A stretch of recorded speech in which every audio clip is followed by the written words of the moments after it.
季家季莺莺送锦凤还巢，请诸位品鉴。季莺莺凤还巢，季莺莺凤还巢，季莺莺凤还巢，季莺莺凤还巢。若我没记错，季家不能参赛吧？罪人之后，怎么可以参加斗锦会呢？季娘子没有参赛资格，还要扰乱会场，杨警官不管一管吗？赵夫人，此事本官还真管不了。若本官没记错的话，他们是逢射而出，这圣人都射了，怎么？赵夫人，您觉得射不得？我没这么说，只是这斗锦比的是锦画，他拿一个风筝来参赛，成何体统？蜀地千面，随心而生。这只蜀红风筝，亦是我心中之画，是我阿兄心中所想，亲手所织。锦官府也尚未规定锦画应当织成何样，我手绘我心，有何不妥？就是啊，就是啊，有何不妥？杨警官，季莺莺在众目睽睽之下假造蜀红供丝，胆大包天，你说应该怎么处置？我看这蜀红风筝鲜艳夺目，倒不像是假的。杨警官莫不是忘了，真正的蜀红丝已经被你送入长安，面呈圣上了。哎呀，季娘子，先前有赵家的蜀红丝，现在又有你季家的蜀红丝，搞得本官是眼花缭乱。要不这样，你代替本官断一断这真假如何？加油啊！加油加油！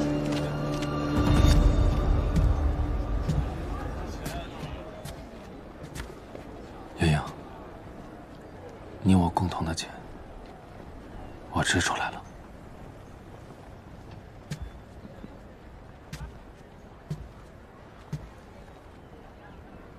谁说女子不能长风破浪，不能意气风发？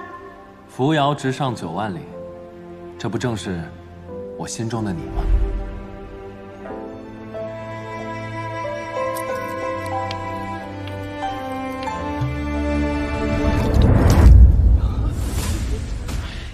季莺莺，就算你与我赵家有私怨，也不该损毁锦画泄愤。锦绣丹青还是鱼目混珠？马上见分晓。老夫人，稍安勿躁。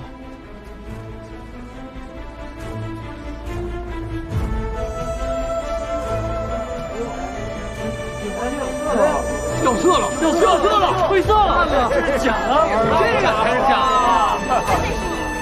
假的！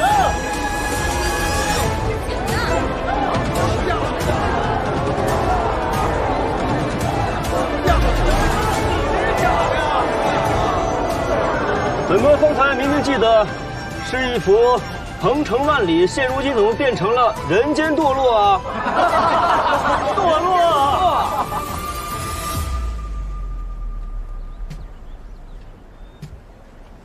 这幅锦早已面目全非。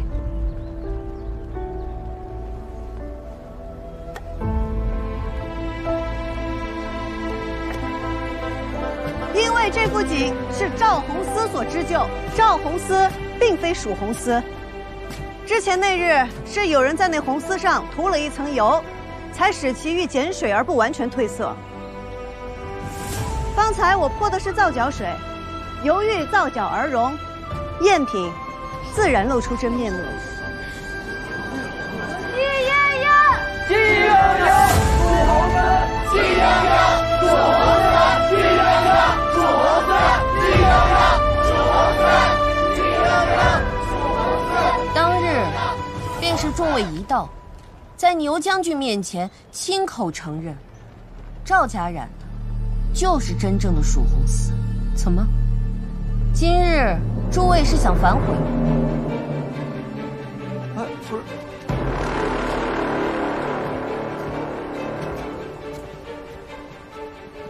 既然结果已出，那还劳烦您公布今年的锦王。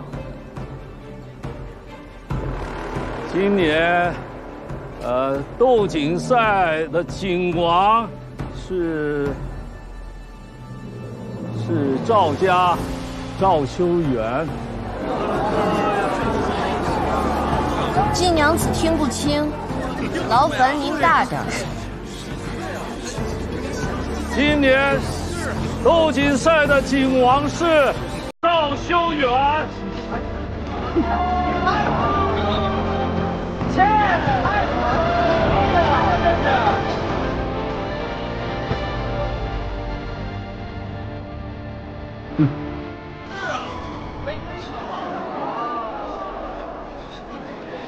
既然尤五娘子金口玉言，锦王已定，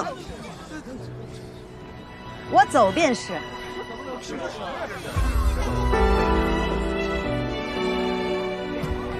蜀红凤凰，另寻栖息地。走，这种比赛不简单。走了。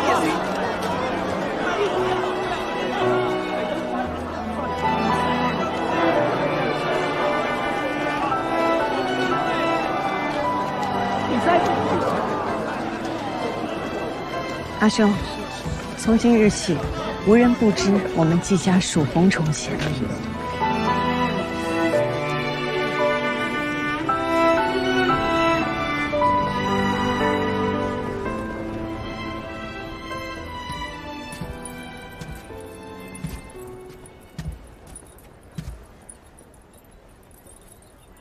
故意纵容季莺莺毁了蜀红寺，杨警官，你的命是不想要了吗？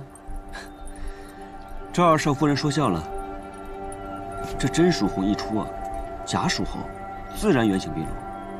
再说了，这众目睽睽之下，你叫本警官该如何弄虚作假吗？别忘了，赵红丝已经被你送入长安，若这丝是假的，头一个问罪的就是你。没忘没忘，确实，赵红丝已被我送往长安，但从未进献宫中啊。赵二少夫人若是不信的话，大可亲自去往长安一查便知。你留了后手。警官这个职位嘛，毕竟危险重重，总要给自己留一条活路啊。不管怎么说，今日的斗锦盛会仍是赵家博得头筹，我也特意为赵二少夫人准备了一份贺礼啊。杨警官不好了，青城山失火了！青城山失火，赵二少夫人，要不要随同本官一同上山看看？赵家已经在散花楼准备了庆功宴，此刻应该在等我入席呢。青城山的热闹，杨警官独自去凑。从方才到现在，一直未见赵二少夫人的贴身丫鬟玉媛，不知她现在身处何处啊？若是在那青城山上，只怕是要危险了啊！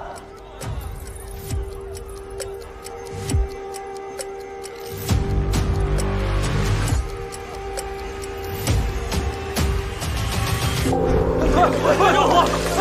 快来了！就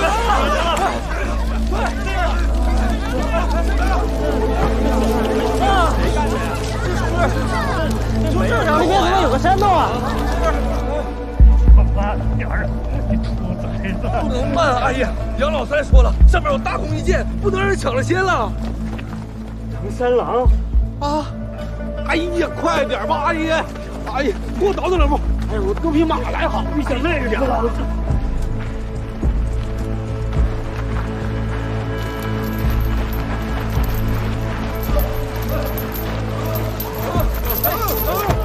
你们这是？上山使到，关注也到。瞎喊什么呀？桑长史，你看看呐，是谁干的这丧尽天良的事啊？这怎么回事啊？这怎么会有警房？这山中大火，可与你们有关。桑长史，他们都被毒哑了，根本就说不出话来。这一看呐，就是被关在这儿做苦力嘛，这是。切，你们放心，有什么苦，有什么难，写出来，我阿爷肯定还大家个公道。这就是你说的大事，你嫌老子命长是不是？这事还不大吗？是何人胆大包天，胆敢私自掳掠百姓，造井谋利啊！桑长史，杨进来。下官也是才看到这令人发指的行径，我相信桑长史定会揪出幕后真凶，绝不姑息，还大家一个公道。是，我定会还大家一个公道。来人，搜索井房和附近山洞，揪出幕后真凶。搜！哎，这是假蜀红丝，这个叫赵红丝。这蜀红丝，敢不放？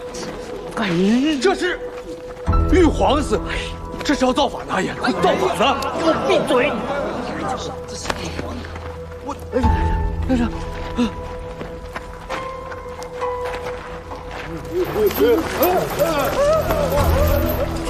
杨警官，在山洞里找到了一个小娘子，还有这些人，他们定与这黑井房有关。桑长史，来，我给你介绍一个人，这位是牛五娘子的贴身丫鬟玉媛，她在此处，那说明此事定与那牛五娘子有着莫大的关联。没错，说得对。一派胡言。娘子，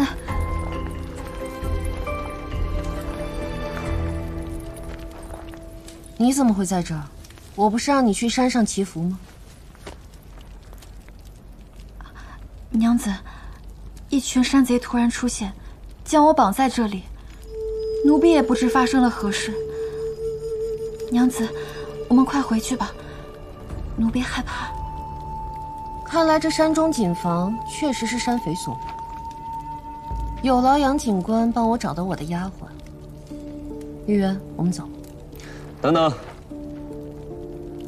他们既然是山匪，那你的贴身丫鬟又为何会跟他们绑在一起？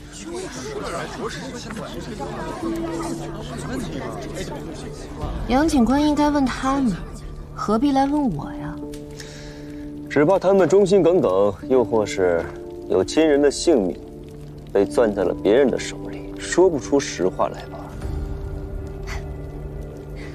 他们说不出口，与我有何干？他们不肯开口，我来说。哎呀！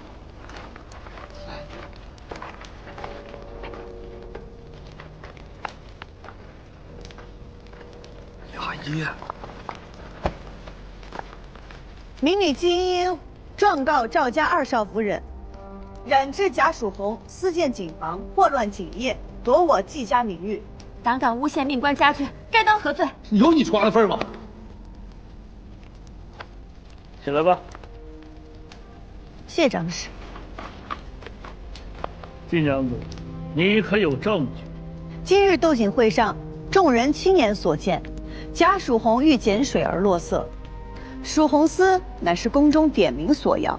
赵二少夫人胆敢当众造假，此乃大不敬之罪啊！季娘子怕是记错了吧？这赵红丝是我夫君所染，你要问罪，也应该问罪于他呀。你们夫妻二人还真是至亲至疏的关系呢。季娘子，赵红丝乃赵家二郎所染，你是不是状告错人呢？不，我要告的就是赵家二少夫人，牛家五娘子。我有人证。哇塞！哎，这不能。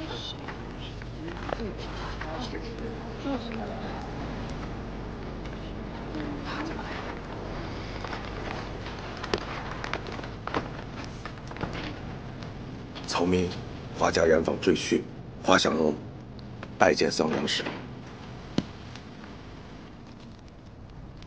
曹明可以为证。牛五娘子就是贾蜀红寺的幕后主使，就是她指使曹明和曹明九泉之下的夫人，然贾蜀红寺死未成仙，他便唆使我俩造假蒙混过关。就连这些职工，也是他命曹明以招工的名义掳掠诱拐而来。就连曹明的夫人，也是被他害死的。季娘子，你要是想诬陷我的话，也应该找一个良民吧。这花家本来就是偷税的罪人，他说的话，岂能相信？我有证据。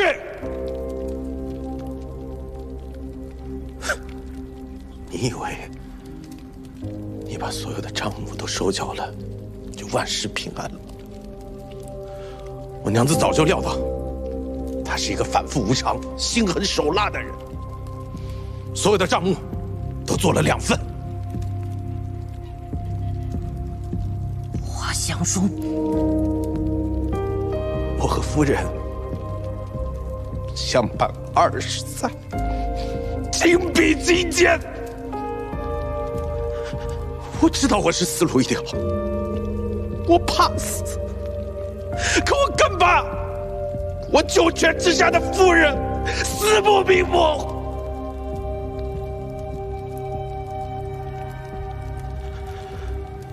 我知道我俩罪有应得，可是你也别想跑。我就算拼上我这个命，我要为我夫人报仇！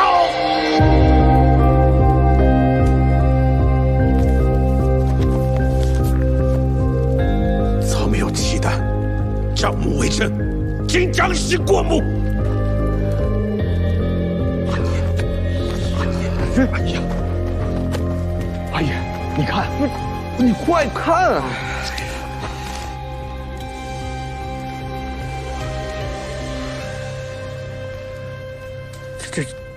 这五娘子，你让本官是如何是好啊？桑长史乃是本地父母官，自然是秉公处理。更何况，大家都看着呢。对呀，阿爷。曹明帮牛五娘为虎作伥，曹明有罪。可牛五娘罪大恶极，请张氏判决。染贾蜀红草菅人命，掳掠工匠，果然是罪状累累，罄竹难书啊！桑长史，这都不抓吗？这肯定抓，阿爷。桑长史，你敢抓吗？这抓还是不抓？哎呀，抓呀，阿爷，不然你对得起这些职工、这些百姓们吗？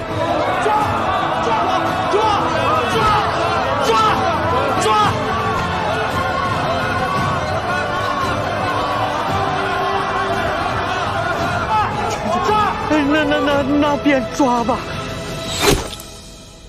我看谁敢抓！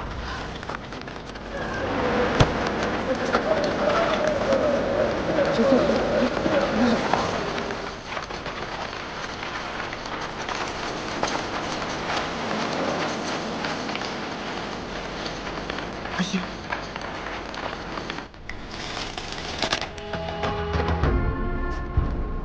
牛将军。花想容坦白真相，出面作证，你却把人给杀了，你是要包庇牛五娘子吗？把闲杂人等都给我轰出去！是。牛将军可以轰走百姓，但是今天的事情，城中所有人都会知道，你堵不住悠悠众口。你的烂摊子，我只帮你收拾这一次。放箭！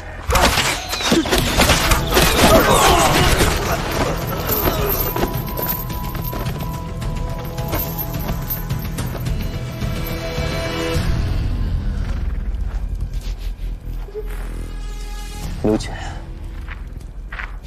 你动用私刑，滥杀无辜，你当天理王法何在？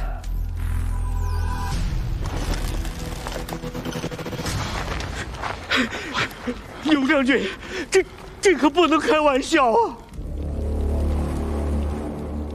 想起来，我们今天会死在这儿吗？我说过，我会为你托底的。我阿姐是娘娘，是大长娘娘，你敢？怪就怪把你牵扯进来的人吧。今日只有你们永远闭嘴了，这山上的事才不会有人知道，才不会有人问什么天理王法。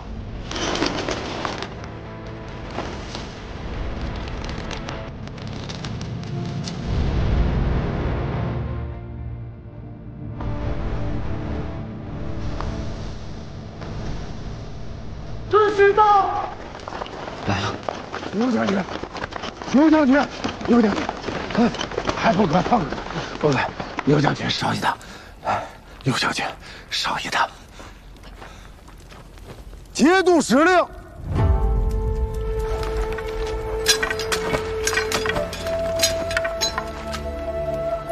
圣人寿诞将至，节度使心怀圣人，特命警官督造，由蜀红传人季莹莹协同新晋锦王，共同织造蜀红，为圣人贺寿，任何人不得阻挠。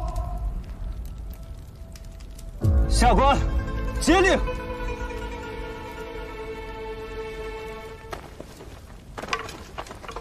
刘将军，你看让您的人，还是把弓箭收了吧。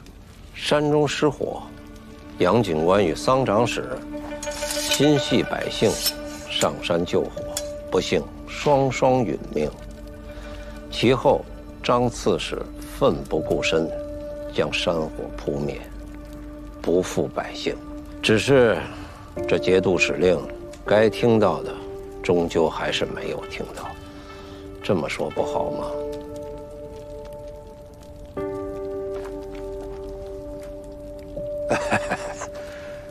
刘将军，本官今日也想晚来一步。可牛将军，你想想，节度使是怎么知道蜀红传人是季莹莹，而非赵家二郎？本官今日要是晚来一步，我这条命算是到头了。可是牛将军，您在节度使那里也得雪上加霜啊！未雨绸缪，暗度陈仓。杨警官，你好手段啊！好，既然节度使命你督造织锦，那就千万别出任何差错，否则谁也保不了你。不劳牛将军费心，但愿吧。走。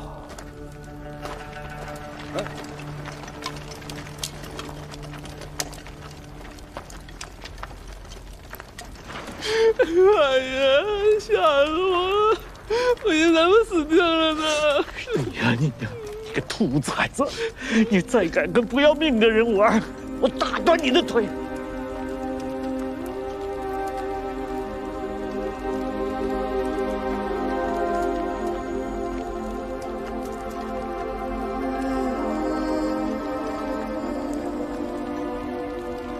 我今日算是见识到了什么叫做颠倒黑白，权势滔天。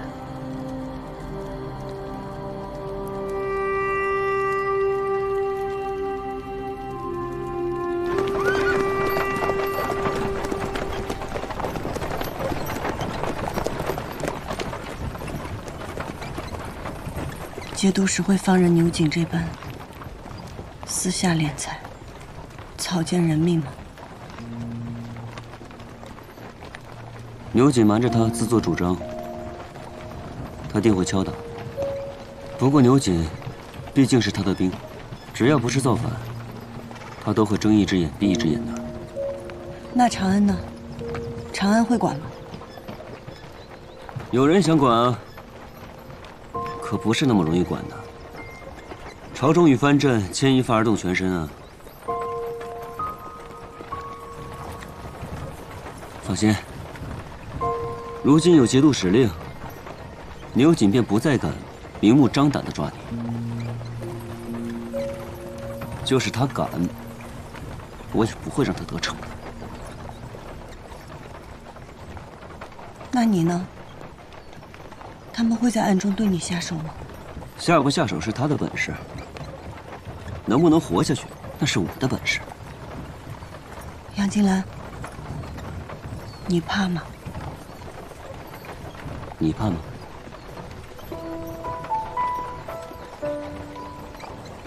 我不会后悔，我也不会退缩。我是怕，但是也不是什么坏事。怕可以提醒我，让我跑得再快一点，不要落入一样的结局。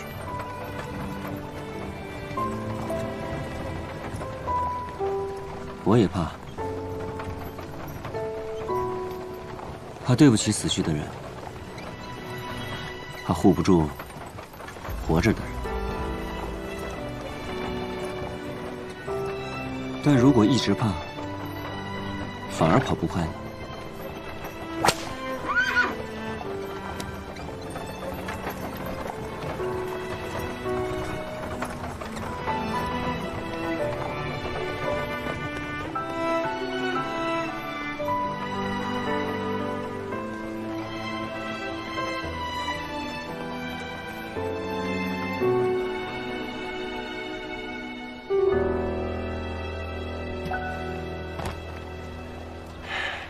要不要陪你一起进去，与你阿娘说清楚？我阿娘应该不愿意别人看见她棍棒骄子的模样。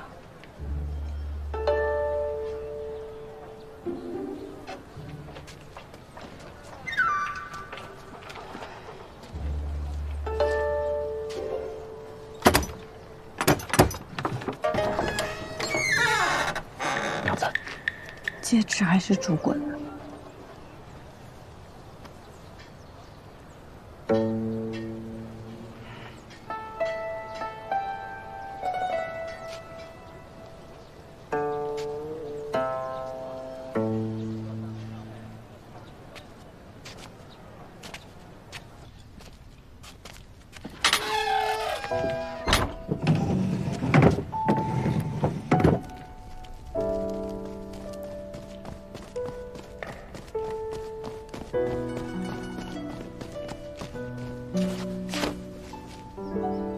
阿娘，是我的错，是我让阿兄瞒着你的。不，那水红寺的风筝是我织的，是我不让茵茵告诉阿娘的。阿兄向来疼我惯我，不是我没有做好这个兄长。你们阿耶到底是因何而死？季家因何而获罪？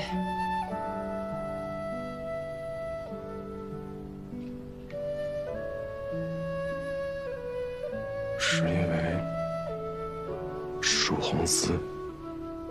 但阿耶绝不会做造假之事。阿耶他预设出狱那天，你们都答应过我什么？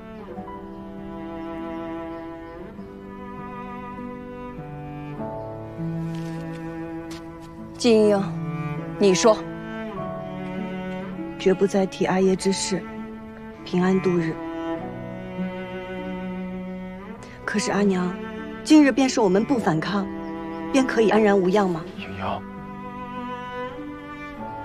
老虎食人是因为他饿了，他不会因为那人乖顺便放过他。莹莹，阿娘，莹莹只是不想让别人盗用阿耶的蜀红寺之名，她并没有提及当年旧事啊。季莹，你没有吗？你从未想过要提起吗？这么多年，你一次次逼自己染红，真的只是为了支撑染房吗？阿娘，那你就忍心看到阿耶背负罪名，一生沉冤吗？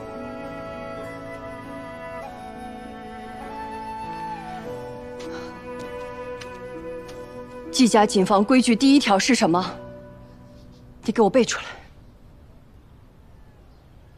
大声背出来！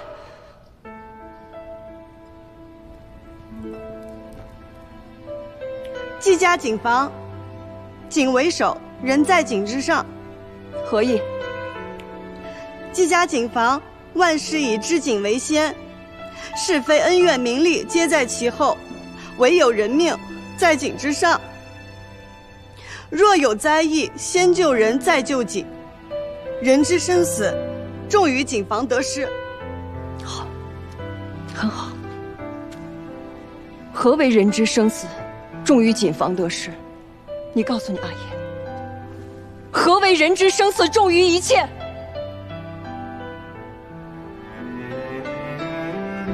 如果你阿爷现在还活着，他真正在意的是他季归南的名声，还是他一双儿女的平安？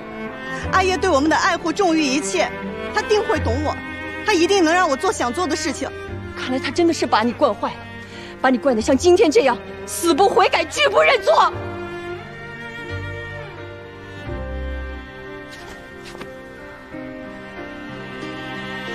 阿娘，我错了，我不该瞒着你，我不该惹您生气。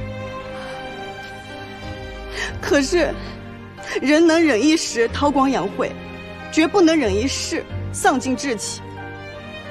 我想要的公道，自能我自己讨回。我今日所做的一切，我无悔。你阿娘，阿娘，阿娘，放开！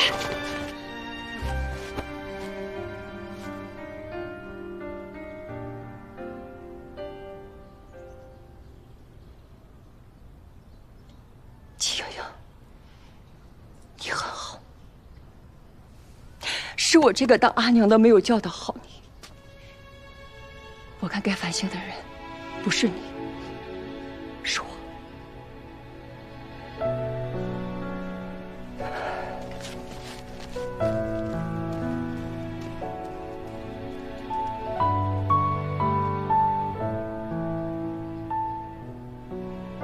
阿娘定是对我失望透顶了，才会如此。阿娘是不忍心，当年阿爷骤然故去，你拒人染红，我困于谨防。阿娘也有她自己走不出的心结，她实在是害怕再失去我们任何一个人，所以我不想再瞒着她了。阿兄，只有面对过去，才不会困在过去。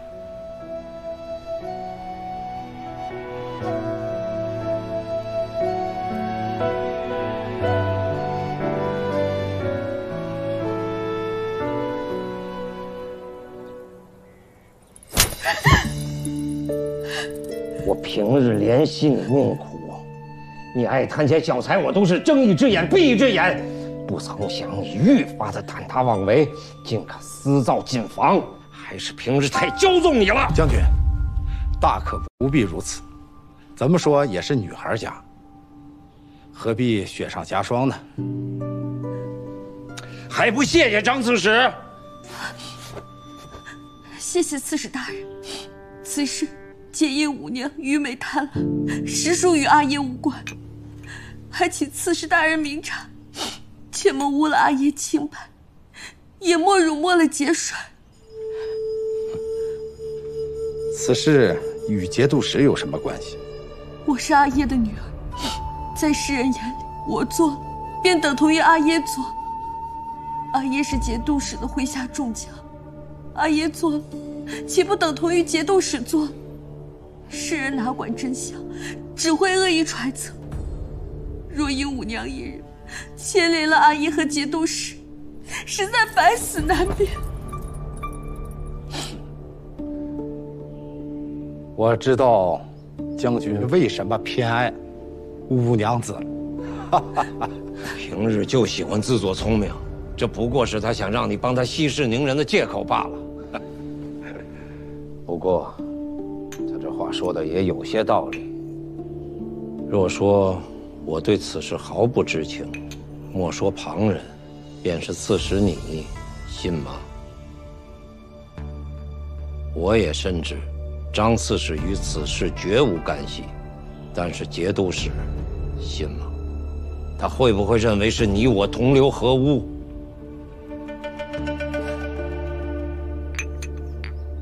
将军说笑了。节度使大人虽然常年驻守军中，但对城中之事也是了如指掌，自然不会冤枉了将军。那朝中呢？朝中对益州、对节帅，又知道多少？如果任那警官将此事的证据传入朝中，难免不会有人居心叵测、断章取义，污蔑节帅。不瞒张刺史，牛某人好颜面，今日在山中的雷霆之举确有私心，但这才是根因。将军深谋远虑，相信节度使大人定会明白。其实将军也深得节度使大人的器重。这益州城也是将军的益州城，都是一家人，令千金想多分一杯羹也无可厚非。但是将军何必瞒着节度使呢？这就是将军见外了。牛某明白了，从今往后，牛某对节度使大人定会知无不言。谢张刺史指教，客气了。来人！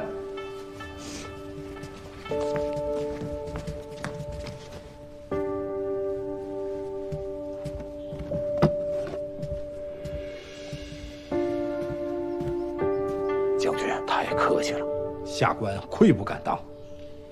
将军请放心，今日之事只是山中起火，再无他事。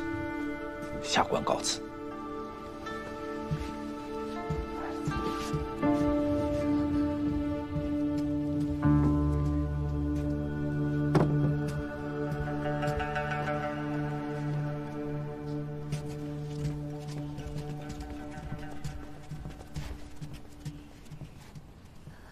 刺史既然这样说，看来节度使还是信重阿爷的。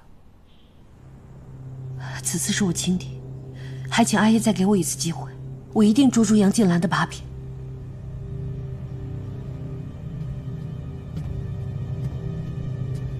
你既已嫁入赵家，就踏踏实实做赵家的媳妇吧，尽好你一个内宅妇人的本分，旁的事就不要问了。阿爷，杨静兰此次轻易便能化解送入长安的假蜀红之位，背后的势力必然非同小可。您不想知道吗？与其动用长安的，不如……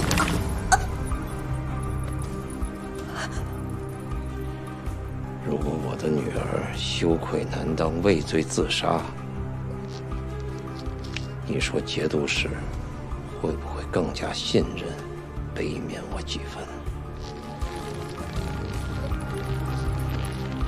但也难免会有人猜忌你无毒誓死，杀人灭口。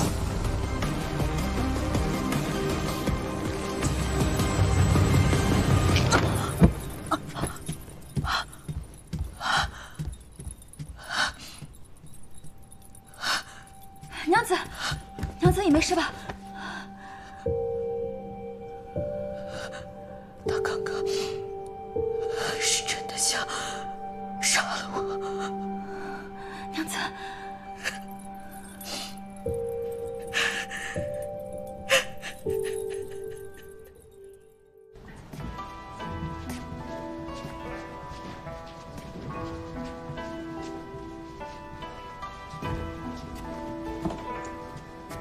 请将军恕罪，是下官来晚了。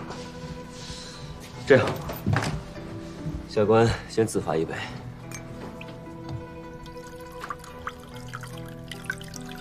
知道我为何要宴请你吗？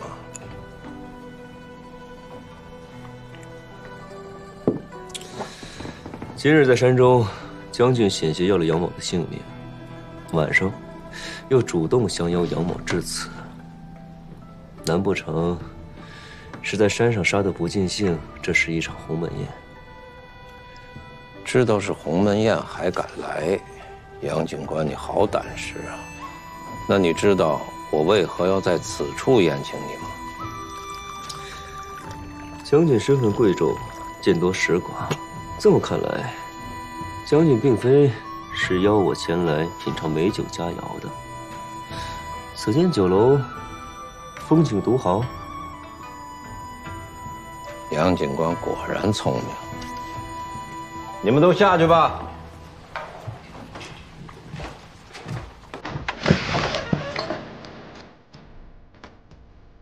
我图的，就是这里风景独好。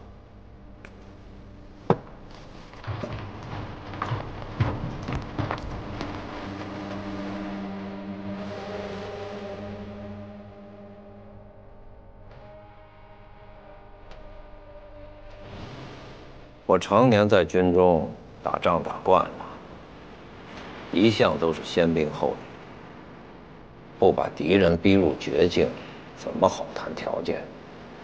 将军的礼有多重？那要看杨警官背后之人想要什么。杨某孑然一身，背后无人。那个不成器的东西威胁杨警官把赵弘思送入东宫。可太子最后竟没有将嗣献给皇后，能够左右东宫的抉择，且丝毫不留痕迹。杨警官背后之人深不可测呀。兴许是太子自己觉得这东西不够大气，给换了。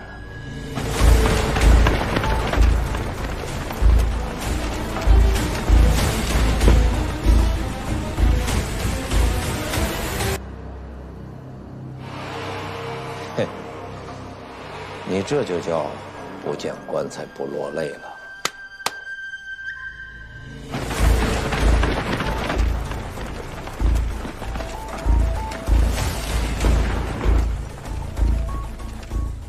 将军别忘了，节度使刚刚下令，令季娘子染制蜀红丝，织造贡锦，怀璧其罪。季娘子身怀绝技，被人觊觎，全家殒命。老夫痛惜，但爱莫能助。杨警官，我不想听废话，所以想好了再回答我。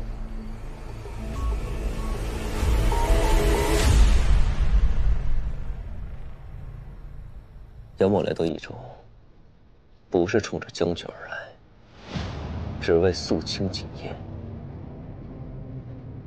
谁拦我，我便查谁。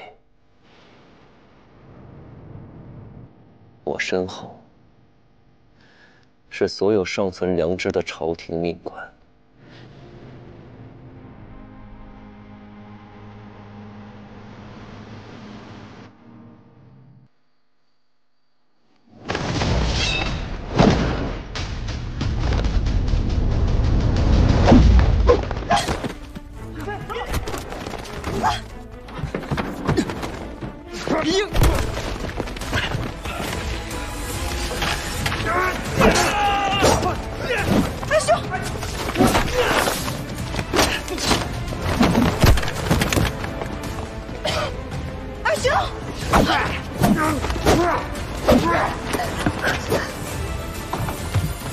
将军，混账！谁让你们真动手的？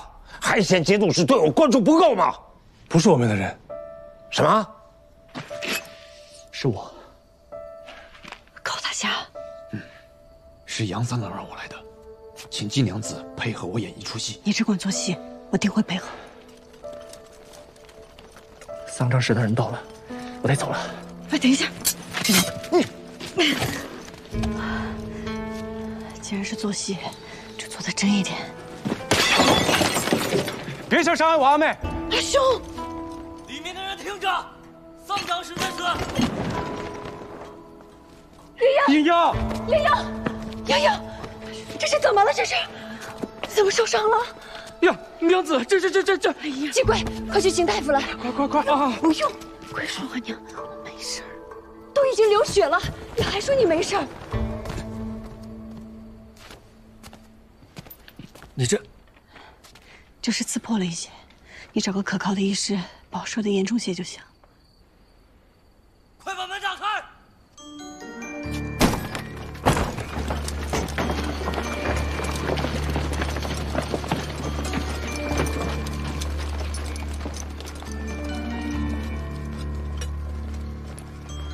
丧章使，刺客呢？不见了。走！是。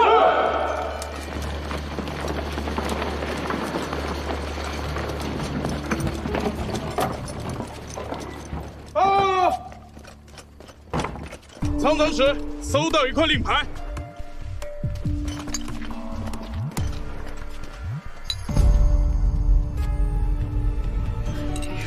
你小子比抓住老夫一个人害啊！下官怎敢害您呢？这可是大功一件啊！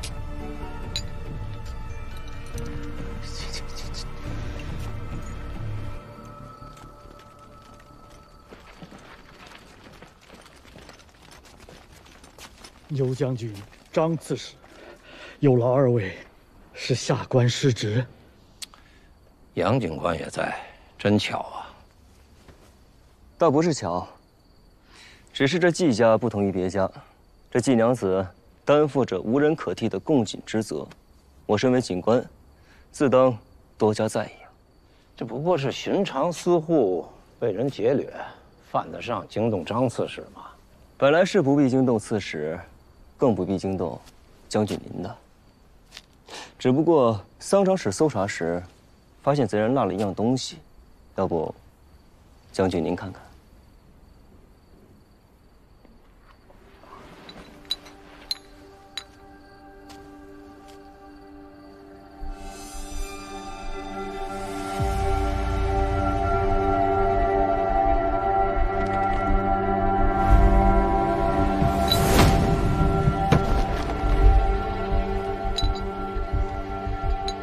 本将的令牌，哼，这个贼人可真是可恶啊！竟盗了本将的令牌。好啊，那桑长史，你的意思是，本将要杀季娘子了？下官不敢。只是这令牌定是有人故意陷害将军的。牛将军与我刚刚一直在酒楼宴饮。下官可以证明，此事绝非牛将军所为。况且，若真要行凶，为免暴露，也绝不会带有任何能够证明自己身份的东西。所以，下官认为此事定是有人刻意栽赃陷害。即使如此，杨警官又何必讨扰将军呢？刺史容禀。杨警官也是为了将军的名声着想，想必刺史也知道，将军爱女嫁的是我曾经的良人，我又染出了蜀红丝，把将军贤婿染得赵红丝，逼得原形毕露。在外人看来，将军恨我，想要杀我，实在是合情合理，这才给了歹人可乘之机，借题发挥。若是此事放之不管，听之任之，只怕屡禁不止，于将军有害而无益。季娘子推断的甚是有道理。不过，本将行得正，坐得端，不惧人言。她若是个寻常女子也就罢了，如今制造贡锦可少不了她。要是人就这么没了，贡锦织不成，还牵扯到一位主将。朝堂之上，若派人查下来，将军是行得正，坐得端，只是不知这益州城又有多少人经得起查呢？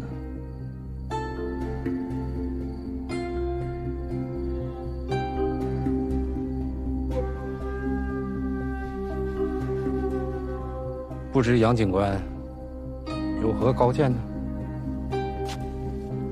回刺史，既然有人冒用将军名号来刺杀季娘子，咱们不如反其道而行之，便由牛将军来护卫季娘子。一来，将军智勇无双，定能护住季娘子；二来，只要季娘子平安，这谣言吧，也就不攻自破了。这季娘子的安危与本将有何干系啊？再说了，城中的守卫归刺史管。这倒也是。那还要劳烦季娘子随后与我一起军中走一趟。这伤，这令牌，咱们都让节度使好好的断一断，还季娘子一个清白。好啊，若有机会见到节度使，英英定会知无不言，言无不尽。这怎么又把节度使扯进来了？太麻烦了。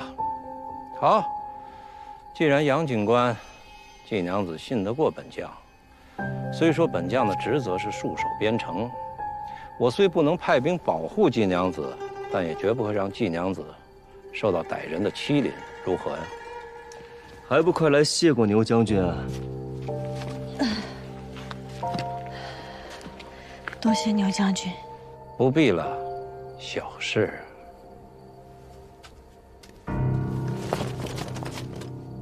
有劳了。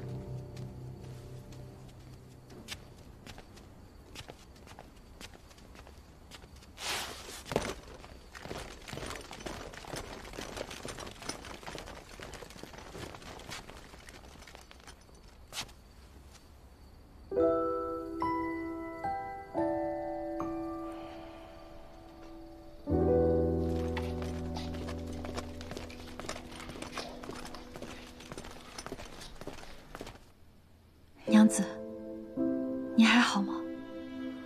无妨，这么多年，已经习惯了。若不是我在山上被控制，娘子你也不会上山。锦房的事情瞒不住的，即便没有了你，杨金兰也会用其他的办法让我上山。你无需自责。可是娘子，你吃了多少苦，遭了多少罪，那么不容易才走到今天，奴婢怎么能不自责？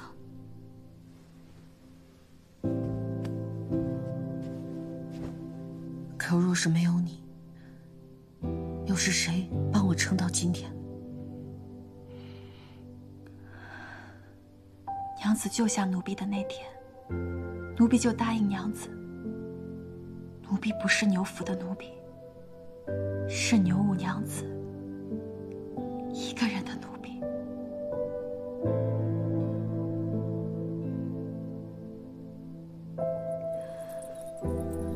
我不信命，我不要成为哪个男人的附庸，我要做我自己的主。娘子，我一定会陪着你。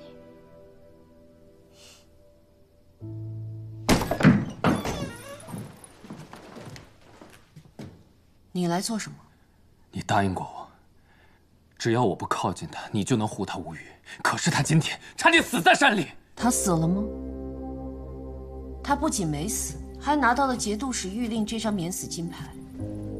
接下来，你们还要一起织染贡锦。这么看来，你应该感谢我才对。出尔反尔，颠倒是非，你这样做买卖是做不成的。夫君怕是忘了，做不做这笔买卖，如何做这笔买卖，向来都是我说了算。你刚刚哭过？山上风沙大，迷了眼睛而已。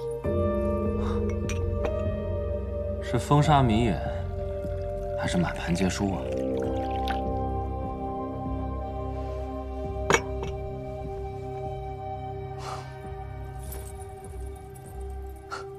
夫君啊，我输了，大可从头再来。可你呢？手中无棋，连棋桌都上不了。无论如何，我都是那个执棋人，不是吗？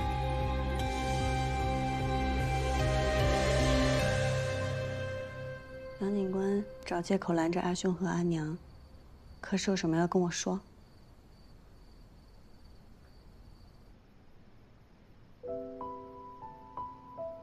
难道我猜错了？你让高放冒充牛家刺客，难道不是想要先发制人，让牛景不敢再对我动手？你是没猜错，但我的计划中，可没有季娘子舍生忘死、身上中箭这一环。我这不是怕他们倒打一耙，污蔑咱们贼喊捉贼，想把戏做得真一点吗？大夫刚刚也说了，没事儿的。我说过我会护着你，你也说过你会相信我。正是因为信你，才配合你啊。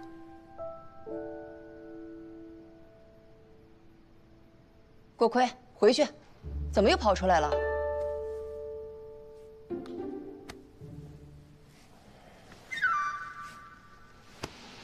下次谨慎些就好啦。再说了，有杨警官托底呢。有景线下，是不会再对你直接下毒手了。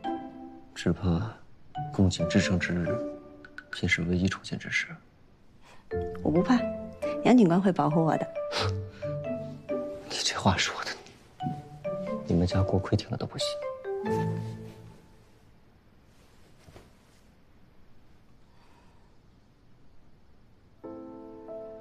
牛景今日也算是投鼠忌器了吧？是不是这气越贵重，他越不敢动？你要做什么？我会做的只有生意啊。如果我不仅能染出曙红丝，还能织出这世上独一无二的锦，我能做锦芒，做皇商，做一棵任何人都想保住的摇钱树。他牛景再想动我，便更得好好思量思量。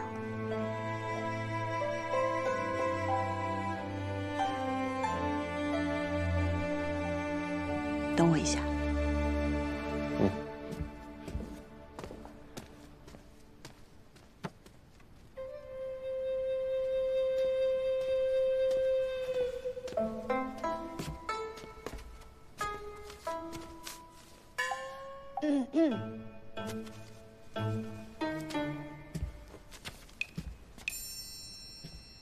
这些是当年我家所有能出入警坊和染坊的工人名单，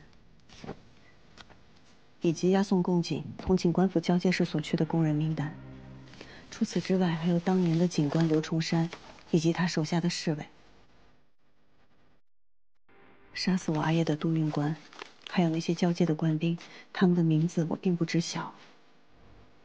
若是当年你师父真的在查我阿爷的案子，那这些对你想要寻找的蛛丝马迹或许有帮助。杨金兰，我阿爷的事，拜托你了。那是我的，都过了家里留给我的。这些名字，你都还记得？还给我！有些事，季归南以次充好，欺君犯上，不允顽抗。过了再久也不会了。校订正法，将季家所有的财物一律充公，给我搜。是。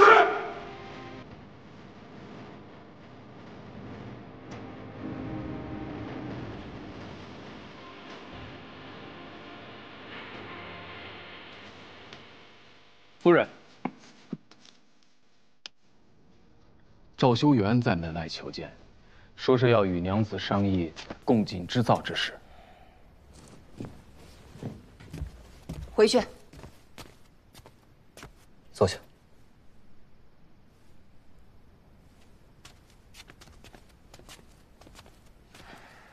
我与他虽有旧怨，但这是正事，不能耽搁。杨警官，我女儿身受重伤，贡锦织造定要急在这2日吗？不急，自然不急。不仅日子不急，也无需季娘子出面。贡锦织造只需季娘子按照赵景王提交的所需曙红丝数目染制后，交到警官府，再由警官府核验后交予赵景王。季娘子，你就在这儿好好养伤，哪儿都不准去。我去跟他说清楚。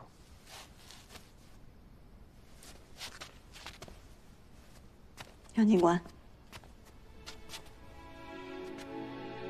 莫忘了民女所托。父亲。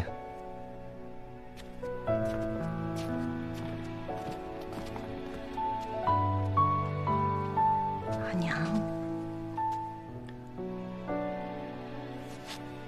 先好好养伤吧，其他的改日再说。我会告知飞花会，说你我感风寒，在家中休养，让他们安心染丝，不必担忧。走吧，回去休息。休息。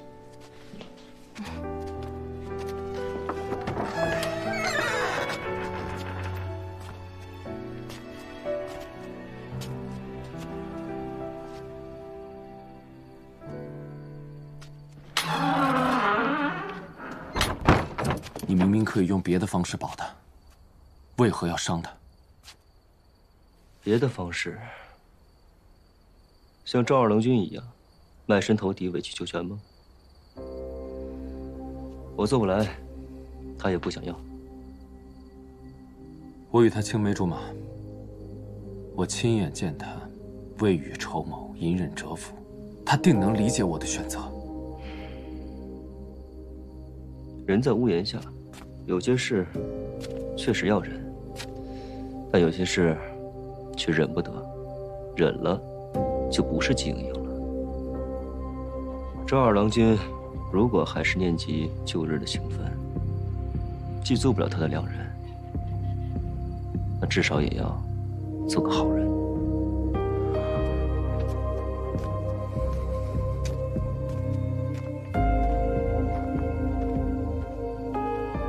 我输了，大可从头再来。可你呢？手中无棋，连棋桌都上不了。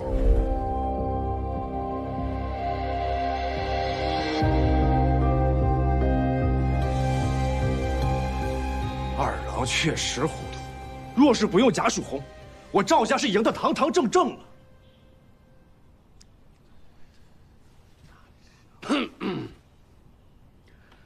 斗锦会上，贾曙红就是个误会。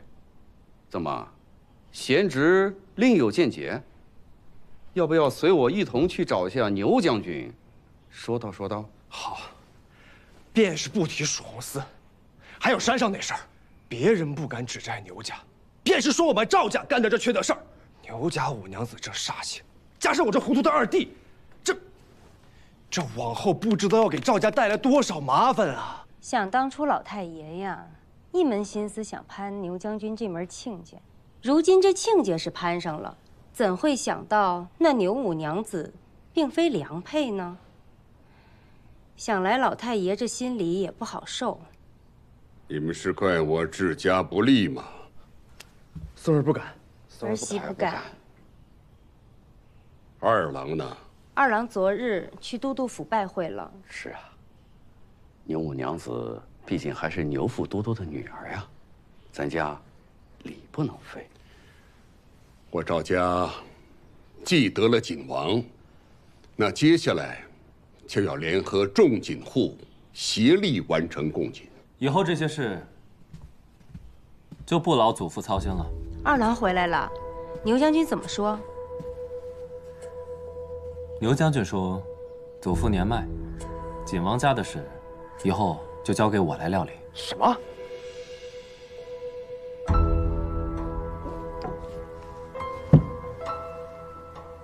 你是拿牛家的权势来逼我？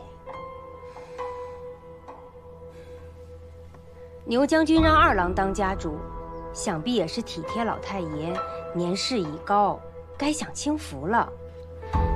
二郎虽然年轻，但能力、手腕样样不缺，又得牛将军器重。若二郎真成了家主，我们和牛府啊，关系也就更亲近了。外面的闲言碎语，我看谁还敢乱传？请阿翁让位。你这怎么能说这种话？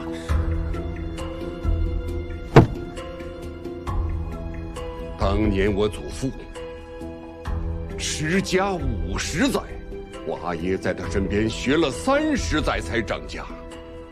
我在我阿爷身边也学了30载。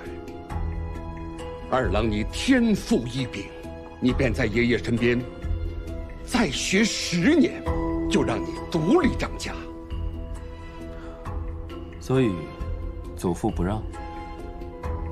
赵家早晚都是你的，你何必急于一时呢？那就休怪孙儿无礼了。赵平，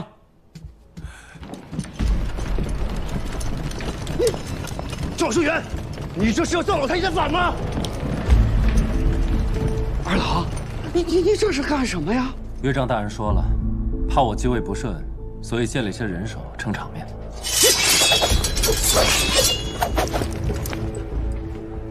二郎，都是一家人，何必大动干戈呢？老太爷也是一时没有想明白而已。牛将军山上一怒，连朝廷命官都敢动杀心，他的话，我们哪敢不听啊？各位，你们说是不是？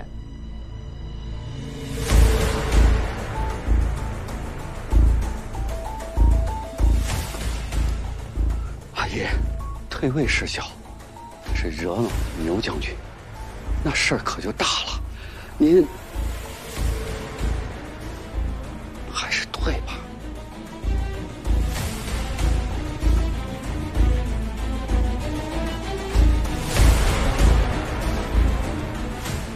祖父，孙儿也以为二郎当家主无有不妥。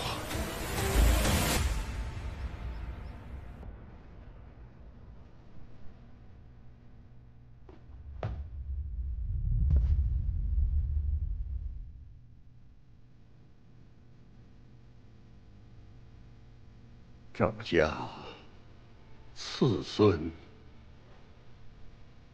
赵修元，孙儿在。你为赵家赢得晋王有功，今将赵家家族之位传于你，振兴赵家家业之责，落于你身。孙儿领令。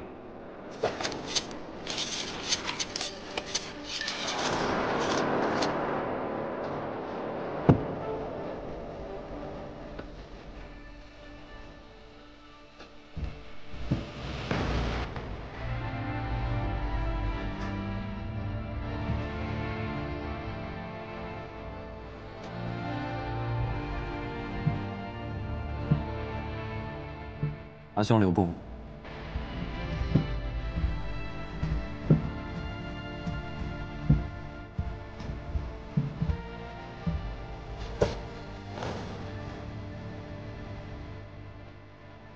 不知阿兄可否去警官府核查宫中订单？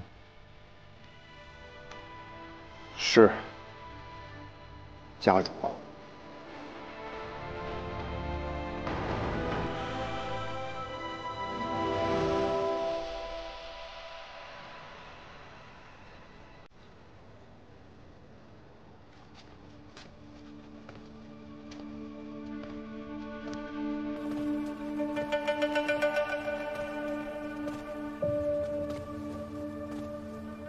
夫君昨日送我回来，并未得见阿耶。怎么阿耶今日临行前，却突然改了态度，给了你手下？我瞧着这几个人有些眼生，似乎并不是我牛家护卫。我雇人假扮的。夫君倒是坦诚。你不会拆穿我。我能走多远，你这景王夫人才能走多远。夫君可还记得答应过我，成婚之后会予我一些自由？你要干什么？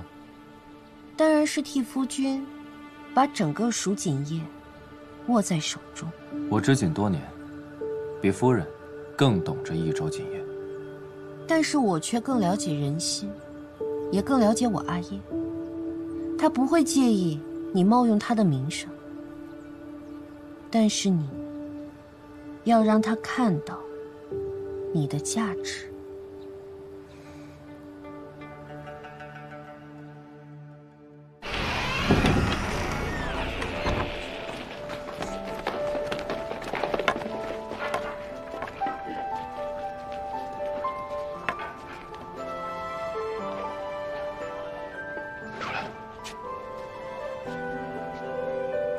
自季归南死后，蜀红角色也随之消失。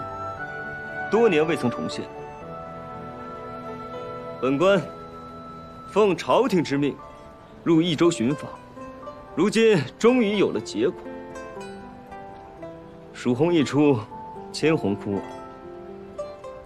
当日在斗锦会上，蜀红凤凰横空出世，惊艳四座。今日，本官在此宣布，蜀红司重回色浦墙。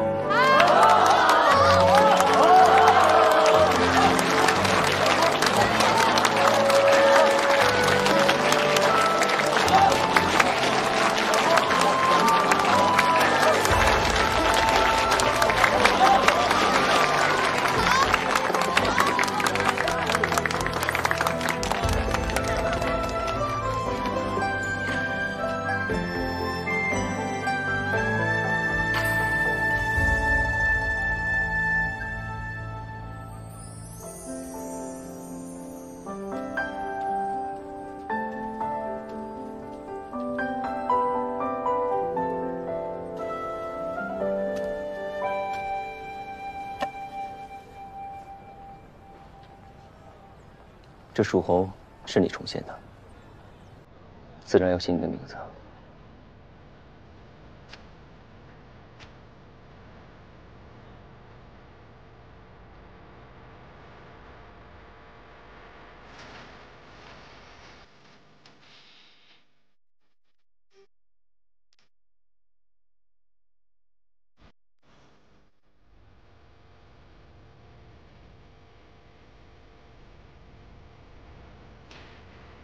挂牌。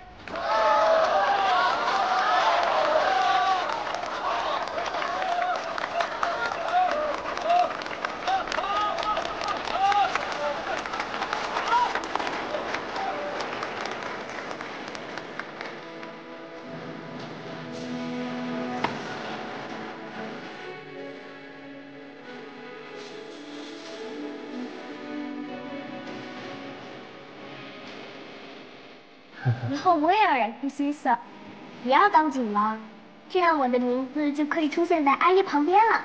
好，这就得给你留着啊！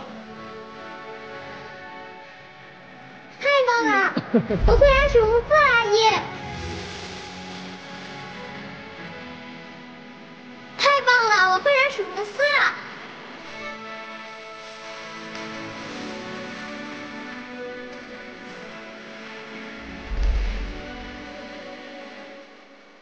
阿姨，我做到了。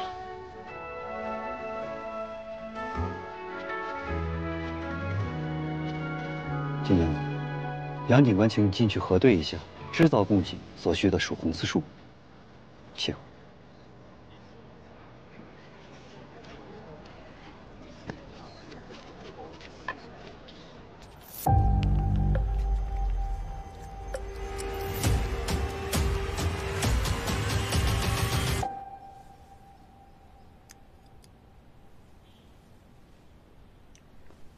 恭贺季娘子重现蜀红丝，苦尽甘来，凤凰于飞。可这是兔子哎，跟凤凰有什么关系？凤凰太难画了，我还没学会。季娘子就先将就着。你自己做的？你的伤怎么样了？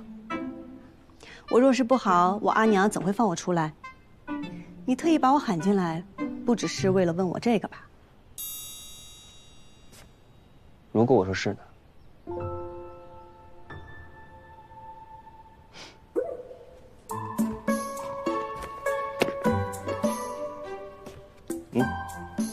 坐。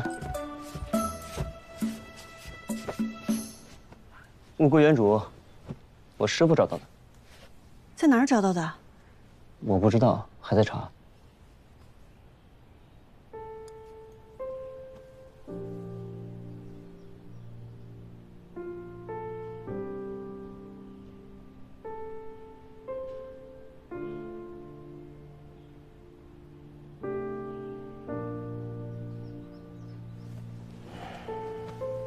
我阿耶因为贡井造假而殒命，牛家在山中建黑井房是为了造假井。或许当初他们就是这样用假井替换真井，事发之后，我阿耶便成了替罪羔羊。对吗？季娘子，咱们约法三章可好？查案归我，定还你一个真相。那我需要做什么？做生意。杨某看似光鲜，实则挺穷的，说不准某一日还需要季娘子接济。我朝律法，行贿当抓，受贿当斩，我不敢。到时候你可以把钱袋扔地上，我假装捡到，顶多算拾金不交，道德有失，触犯不到律法。给我关！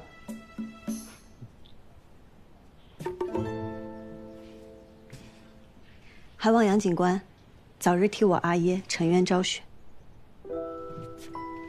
到时候我出钱给你建一座生祠。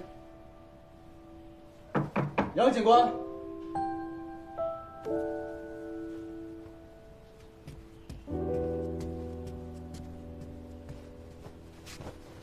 进来。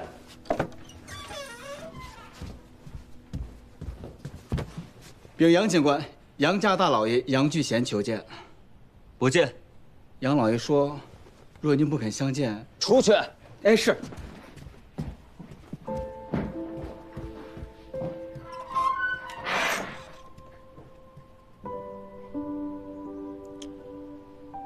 其实我跟他也没什么深仇大恨，过去的事儿都是他身不由己，也是我年少不懂事。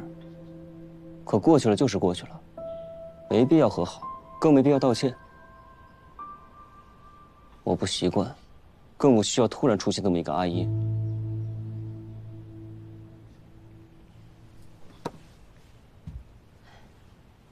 这次我阿娘也给我发了好大的脾气，一副我再不听话她就不要我了的样子。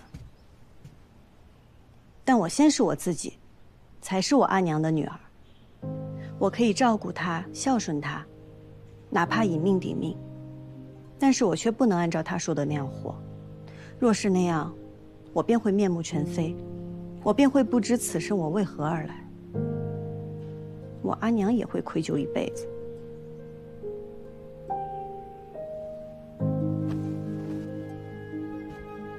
你的意思是，觉得我没必要和好？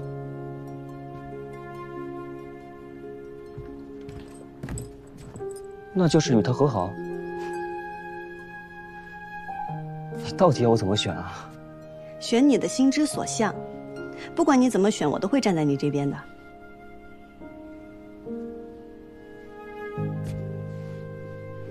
因为我们是盟友，这是我应该做的。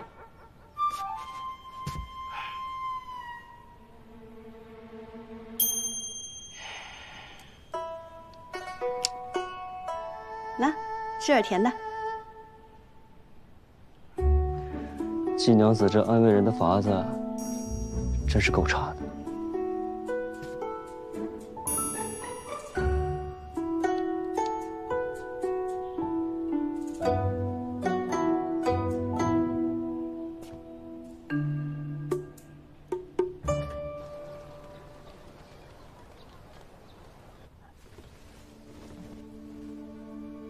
我戴着面纱，也没有人看见我进来，不会影响我暗中行动。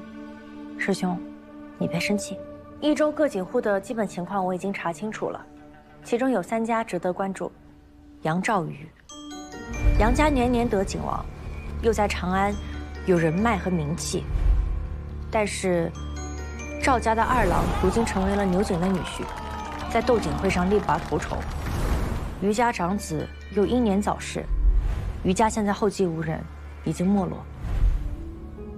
师兄进城时看到的红色凤凰，属于飞花会会长季英英，她是季归南的女儿，又是蜀红景的后人。但是，她只会染丝，不会织锦。师兄想打入锦业的话，还是在这3家里选吧。打入锦业，如何打入锦业呀？是开个锦铺？还是建立一支商队啊？要是这么简单的话，为什么要我亲自来呢？中原人有句话叫“授人以鱼，不如授人以渔”。诸位，我家郎君久慕蜀锦之瑰丽，遂千里求锦。然蜀锦千样，千样千价，实不知该如何出价收购。怕价低辱没了真品，也怕价高流俗于凡品，故而想借众位蜀锦行家之慧眼，帮我们估一估价。凡送锦者，我们白府来者不拒，仅选此处，供大家品鉴。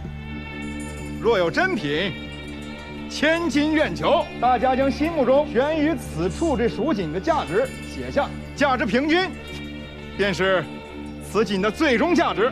你这法子啊，倒是挺新奇的，可我们帮你写价能得什么好处？对呀，大家请看。上前问。刚才那个问题问得好啊！做生意嘛，无非就是买卖公平，礼尚往来。诸位，白某让你们帮忙，但绝不会让你们白帮忙。在这竹片上，一面写上你们的名字，另外一面写上价格，价格最为接近者，白某送上一片金叶子。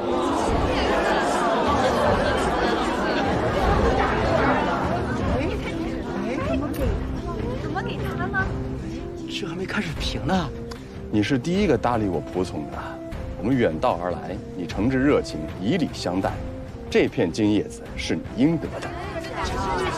真的假的呀？真的是金的，真的是金的呀！不出3日，整个益州城就会知道来了个新的番商，出手阔绰，爱景如痴。